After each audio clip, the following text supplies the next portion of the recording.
বিএনপির ভারপ্রাপ্ত চেয়ারম্যান তারেক রহমানের কর্মসূচির কারণে আজিজ মার্কেটের সামনে অবস্থান নেয় ইনকিলাব মঞ্চ। সেখানে আছেন তৌহিদুল তারেক, যুক্ত হচ্ছে তার সঙ্গে। তারেক, গতকাল রাত থেকেই শাহবাগে অবস্থান করছিলেন ইনকিলাব মঞ্চের কর্মীরা, এবং এই যে তারেক রহমানের কর্মসূচি রয়েছে, তারেক রহমানের কর্মসূচির পরে কি আবারও তারা শাহবাগে অবস্থান কর্মসূচি পালন করবেন কিনা?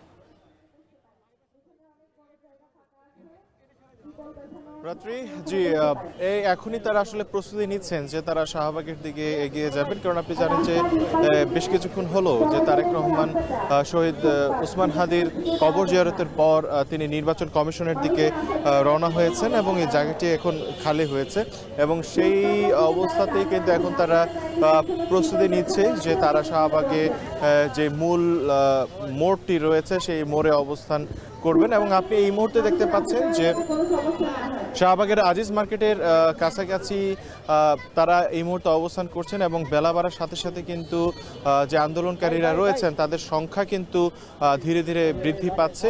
এবং আমরা যতটুকু জানতে পেরেছি 12টার পর, এখন তো 12:30 বাজে প্রায়, এরপরে আর কি যখন তারা শাহবাগ মোড়ে অবস্থান নেবেন এরপর কিন্তু পুরো দমেই কিন্তু তাদের যে দাবি শহীদ ওসমান হাদির হত্যাকারীদের যে বিচার, সেই দাবিতে কিন্তু তারা এখানে অবস্থান করবেন। এবং যে বিষয়টি উল্লেখ করতে চাই যে গতকাল থেকেই কিন্তু শহীদ হাদির যে বিচার, হত্যাকারীদের যে বিচার, সেই বিচারের দাবিতে কিন্তু তারা এখানে অবস্থান করছেন জুমার নামাজের পর থেকেই, এবং রাতেও কিন্তু তারা এখানে অবস্থান করেছেন। তীব্র শীতের মধ্যে তারা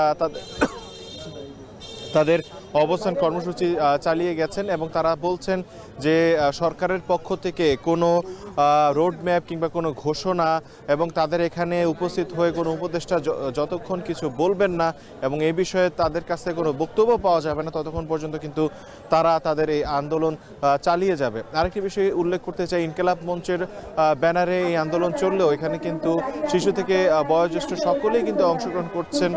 গতকালও আমরা দেখেছি যে এখানে শিশু, অনেক মা বাবাই তাদের শিশুদেরকে এখানে নিয়ে এসেছেন, এবং অনেক বয়োজ্যেষ্ঠ ব্যক্তিও কিন্তু এখানে অংশ নিয়েছেন।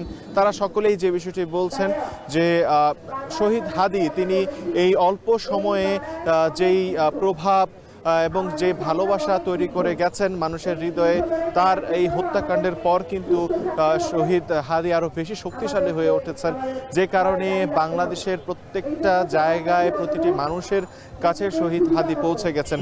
আপনি হয়তো জানবেন যে শুধু ঢাকা নয়, বাংলাদেশের আরও বেশ কয়েকটি জেলাতেও কিন্তু শহীদ হাদির হত্যাকারীদের বিচারের দাবিতে সেখানে বিক্ষোভ করা হচ্ছে, এবং সামাজিক যোগাযোগ মাধ্যমগুলোতেও প্রতিবাদ গড়ে তোলা হচ্ছে। এবং তারা বলছে যে এই অন্তর্বর্তী সরকার যারা শহীদদের রক্তের উপর দাঁড়িয়ে আছেন, তারা এই বিষয়ে এখন পর্যন্ত কোনো কিছুই স্পষ্ট করে বলছে না, যা হতাশাজনক। এই ছিল আমার কিছু সবশেষ। তারেক রহমানের কর্মসূচির কারণে আজিজ মার্কেটের সামনে অবস্থান নিয়েছে ইনকিলাব মঞ্চ, এবং এখান থেকে আবার শাহবাগে তারা কর্মসূচি পালন করবেন। এই খবরই জানাতে আমাদের সঙ্গে যুক্ত ছিলেন তৌহিদুল তারেক।